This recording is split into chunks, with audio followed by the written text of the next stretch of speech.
खैरियत पूछने के लिए बहुत सारे तरीक़े हैं, उसमें से ये है कि आप हाउ आर यू कह सकते हैं, आप कैसे हैं। हाउ आर यू डूइंग कह सकते हैं, आप कैसे हैं, इसका माना भी होता है हाउ आर यू डूइंग, आप कैसे हैं। व्हाट आर यू डूइंग और हाउ आर यू डूइंग, इन दोनों में फ़र्क है। तो व्हाट आर यू डूइंग का मतलब होता है कि आप क्या कर रहे हैं, लेकिन हाउ आर यू डूइंग का मतलब होता है कि आप कैसे हैं, ये फ़र्क है। आप चाहे तो हाउ आर थिंग्स कह सकते हैं, हाउ आर थिंग्स, सब कैसा चल रहा है, या व्हाट्सअप कह सकते हैं, क्या हो रहा है, कैसे हैं।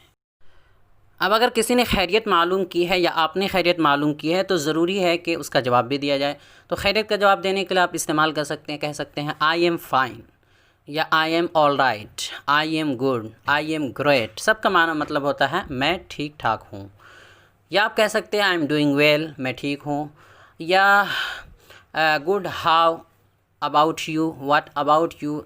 यानी अगर आपने जवाब दिया है खैरियत का तो ज़रूरी है कि आप भी सामने वाले से उसकी खैरियत पूछे, हाल, उनका हाल पूछे कि कैसे हैं।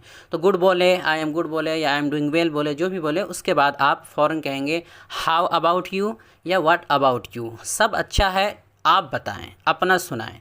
या आप कह सकते हैं not much, how about you, कुछ ख़ास नहीं, अपना सुनाएं। तो इस तरह एक दूसरे की खैरियत मालूम कर लेंगे। पूरी वीडियो देखने के लिए दिए गए इस लिंक पर क्लिक कीजिए।